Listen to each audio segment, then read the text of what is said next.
మన తెలుగు వాళ్లకు పండుగలంటేనే ఎంత ఇష్టమో ప్రత్యేకంగా చెప్పాల్సిన అవసరం లేదు. అందులోనూ ఉగాది పండుగ వస్తోందంటే చాలు మన ఇళ్లల్లో ఆ సందడే వేరుగా ఉంటుంది. ఉగాది అంటే మన తెలుగు వాళ్ళకి కొత్త సంవత్సరం. ప్రతి సంవత్సరం చైత్రమాసంలో వచ్చే మొదటి రోజైన పౌర్ణమి నాడు ఉగాదిని మనం అందరం చాలా ప్రత్యేకంగా జరుపుకుంటాం. మన క్యాలెండర్ ప్రకారం ఇదే మన ఫస్ట్ డే కాబట్టి అందరూ చాలా సంతోషంగా ఒక కొత్త సంవత్సరానికి వెల్కమ్ చెబుతారు. ఈ టైంలో నేచర్ అంతా కూడా చాలా సుందరంగా తయారవుతుంది. ఎటు చూసినా పచ్చదనంతో ఆహ్లాదకరంగా ఉంటుంది. చలికాలం వెళ్ళిపోయి ఎండాకాలం ఎంటర్ అయ్యే ముందు వచ్చే ఆ మార్పునే మనం స్ప్రింగ్ సీజన్ అని కూడా అంటాం. ఈ స్ప్రింగ్ సీజన్లో చెట్లకు ఉన్న పాత ఆకులన్నీ రాలిపోయి కొత్త ఆకులు వస్తాయి, రంగురంగుల పూలు వస్తాయి, కోయిలలు తీయగా పాటలు పాడుతుంటాయి. ఇలాంటి సూపర్ నేచర్ బ్యాక్గ్రౌండ్లో మనమంతా ఉగాది పండుగను ఎంతో హ్యాపీగా జరుపుకొని కొత్త సంవత్సరంలో అంతా మంచి జరగాలని కోరుకుంటాం. ఈ పండుగ రోజున మనం పాత సంవత్సరానికి గుడ్ బై చెప్పేసి కొత్త సంవత్సరంలోకి అడుగు పెడతాం. త్వరలో మనం శ్రీ విశ్వావసునామ సంవత్సరం అనే పాత సంవత్సరాన్ని పూర్తి చేసుకొని శ్రీ పరాభవనామ సంవత్సరం అనే కొత్త సంవత్సరంలోకి అడుగు పెట్టబోతున్నాం. ఈ కొత్త సంవత్సరంలో మనం భవిష్యత్ ఎలా ఉండబోతుంది, మన కెరీర్ ఎలా ఉంటుంది, ఫ్యామిలీ లైఫ్ ఎలా ఉంటుంది, మనీ పరంగా ఏమైనా ప్రాబ్లమ్స్ వస్తాయా లేదా అంత సూపర్గా ఉంటుందా అని తెలుసుకోవడానికి అందరికీ చాలా ఆసక్తి ఉంటుంది. అలాగే మన జాతకాలు ఎలా ఉన్నాయి అని తెలుసుకోవడానికి కూడా చాలా మంది గుడులకు వెళ్ళి పండితులతో మాట్లాడతారు. దీన్నే మనం క్యాలెండర్ చదవడం లేదా పంచాంగ శ్రవణం అంటాం. పల్లెటూర్లలో అయితే ఊరి మధ్యలో ఉన్న గుడి దగ్గర అందరూ కూర్చుంటే పూజారి గారు వచ్చి ఈ సంవత్సరం వానలు ఎలా పడతాయి, పంటలు ఎలా పండుతాయి, ఎవరి జాతకం ఎలా ఉంది అని అందరికీ అర్థమయ్యేలా వివరంగా చెప్తారు. సిటీలలో కూడా టీవీల్లో లేదా టెంపుల్స్ లో క్యాలెండర్ వివరాలు వింటారు. కొత్త సంవత్సరంలో మన లైఫ్ అంతా ఎలాంటి ప్రాబ్లమ్స్ లేకుండా ప్రశాంతంగా సంతోషంగా ఉండాలని అందరూ దేవుడికి స్పెషల్ పూజలు హోమాలు చేయించుకుంటారు. అయితే ఈ సంవత్సరం ఉగాది మార్చి 19వ తేదీన రాబోతుంది. చాలా మంది ఉగాది మార్చి 19న లేక 20న గందరగోళానికి గురవుతున్నారు. అయితే మార్చి 19న ఉగాది జరుపుకోవాలని పండితులు స్పష్టంగా చేస్తున్నారు. అలాగే ఉగాది పూజను మార్చి 19వ తేదీ ఉదయం 6 గంటల నుంచి 52 నిమిషాల తర్వాత ఎప్పుడైనా చేసుకోవచ్చని పండితులు తెలిపారు. ఉగాది అనగానే మనందరికీ ముందుగా గుర్తొచ్చేది ముఖ్యంగా ఉగాది పచ్చడి. అసలు ఈ పచ్చడి లేనిదే ఉగాది పండుగ పూర్తవ్వదు. ఉగాది రోజు ఉదయాన్నే అందరూ తలస్నానాలు చేసి కొత్త బట్టలు వేసుకొని దేవుడికి దండం పెట్టుకున్న తర్వాత ఫస్ట్ ఈ ఉగాది పచ్చడిని తింటారు. ఈ పచ్చడిలో 6 రకాల రుచులు ఉంటాయి. ఈ 6 రుచులు మన లైఫ్ లో జరిగే 6 రకాల ఫీలింగ్స్ కి సింబల్ అని మన పెద్దవాళ్ళు చెప్తారు. తీపి కోసం బెల్లం వేస్తారు, ఇది మన లైఫ్ లో వచ్చే సంతోషానికి సింబల్. వగరు కోసం మామిడికాయ ముక్కలు వేస్తారు, ఇది మన లైఫ్ లో వచ్చే కొత్త ఛాలెంజెస్ కి సింబల్. చేదు కోసం వేప పూత వేస్తారు, ఇది మనకు ఎదురయ్యే బాధలకు సింబల్. కారం కోసం పచ్చిమిర్చి వేస్తారు, ఇది మనకు వచ్చే కోపానికి సింబల్. ఉప్పు వేస్తారు, ఇది మన లైఫ్ లో ఉండే భయం లేదా రిస్క్ సింబల్. పులుపు కోసం చింతపండు రసం వేస్తారు, ఇది మనం అప్పుడప్పుడు ఫీల్ అయ్యే డిసప్పాయింట్ కి సింబల్. ఇలా ఈ 6 రకాల రుచులు కలిపిన పచ్చడిని తింటూ ఈ కొత్త సంవత్సరంలో హ్యాపీనెస్, బాధ, కోపం, భయం ఇలా అన్నింటినీ సమానంగా తీసుకొని లైఫ్ లో ముందుకు వెళ్ళాలి అని మనం రియలైజ్ అవుతాం. ఉగాది పచ్చడికి ఇంతటి విశిష్టత ఉంది. అసలు ఈ ఉగాది పండుగ ఎందుకు జరుపుకుంటారు, దీని వెనుక ఉన్న చరిత్ర ఏంటి అనే దానికి మన పురాణాల్లో చాలా ఇంట్రెస్టింగ్ గాథలు ఉన్నాయి. పూర్వం సోమకుడు అనే ఒక పెద్ద రాక్షసుడు ఉండేవాడట. వాడు ఎప్పుడు అందరినీ ఇబ్బంది పెడుతూ ఉండేవాడు. ఒకసారి మన బ్రహ్మదేవుడు నిద్రపోతున్న సమయాన్ని చూసి ఆ రాక్షసుడు దొంగతనంగా వెళ్లి వేదాలను ఎత్తుకుపోయాడు. వేదాలు అంటే మన ప్రపంచానికి సంబంధించిన చాలా ఇంపార్టెంట్ సీక్రెట్స్ మరియు నాలెడ్జ్ ఉన్న పవిత్రమైన బుక్స్. ఆ వేదాలు లేకపోతే సృష్టి ఆగిపోతుంది. అది గమనించిన శ్రీ మహావిష్ణువు వెంటనే ఆ వేదాలను కాపాడటం కోసం ఒక పెద్ద చేప రూపం దాల్చాడు. దాన్నే మనం మత్స్యావతారం అని అంటాం.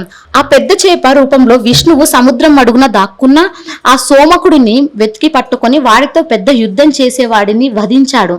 ఆ తర్వాత ఆ వేదాలను తీసుకువచ్చి మళ్ళీ బ్రహ్మదేవుడికి క్షేమంగా అందజేశాడు.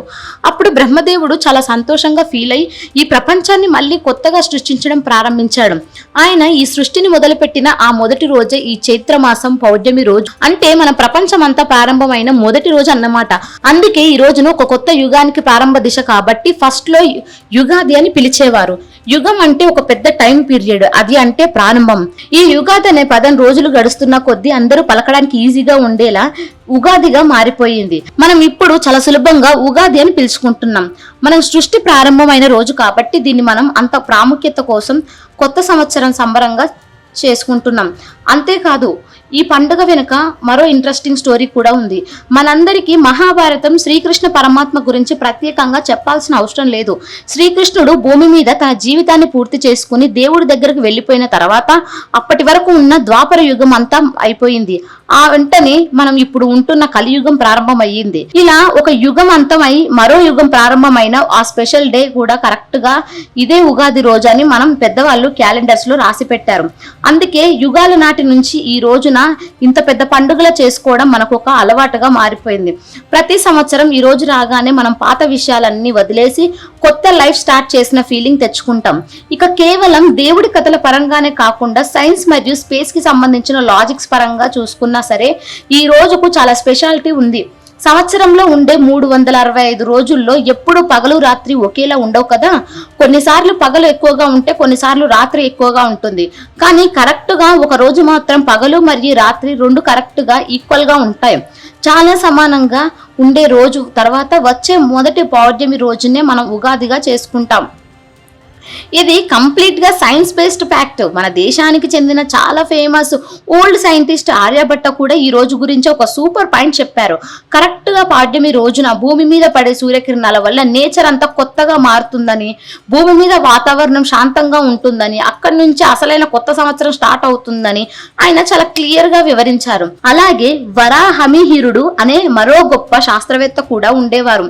ఆయన మన గ్రహాలు నక్షత్రాలు ఎలా మూవ్ అవుతాయని స్టడీ చేశారు. ఆయన తను రెడీ చేసిన ఫస్ట్ క్యాలెండర్ ని, అంటే మనం ఇప్పుడు చదువుతున్న ప్రపంచాన్ని ప్రజలందరికీ ఈ ఉగాది రోజే ఫస్ట్ టైం మరియు పరిచయం చేశారట.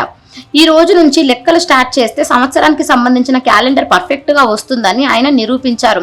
దీన్ని బట్టి చూస్తే ఉగాది అనేది కేవలం పండుగ మాత్రమే కాదు, దీని వెనుక ఒక పెద్ద హిస్టరీ, సైన్స్, లాజిక్స్, నేచర్ కి సంబంధించిన సీక్రెట్స్ దాగి ఉన్నాయి అని రీజన్స్ ఉండటం వల్ల మనం ఈ ఉగాది పండుగను ఎంత ఇంపార్టెంట్ ఫెస్టివల్ గా సెలబ్రేట్ చేసుకుంటామో. అందుకే హిందూ మతంలో ముఖ్యంగా తెలుగు రాష్ట్రాల్లో ఉగాదికి ఉన్న ప్రాముఖ్యత మామూలుది కాదు. ఈ పండుగ రోజు ఉదయం నుంచి సాయంత్రం వరకు ఇళ్లలో ఫుల్ సందడి ఉంటుంది.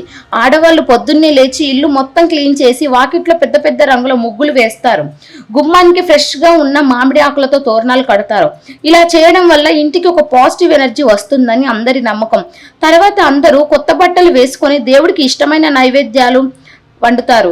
ఇంట్లో వాళ్ళందరూ కలిసి కూర్చొని ఉగాది పచ్చడి తిని తర్వాత బొబ్బట్లు, పులిహోర, గారెలు లాంటి స్పెషల్ ఐటమ్స్ తిని ఎంజాయ్ చేస్తారు.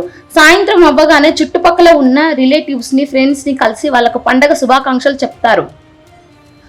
ఒకరికొకరు స్వీట్స్ ఇచ్చుకుంటారు. ఇలా అందరూ కలిసి మెలిసి ఉండటం వల్ల ఫ్యామిలీ బంధాలు ఇంకా స్ట్రాంగ్ అవుతాయి. కుటుంబంలో సంతోషం వెల్లివిరుస్తుంది.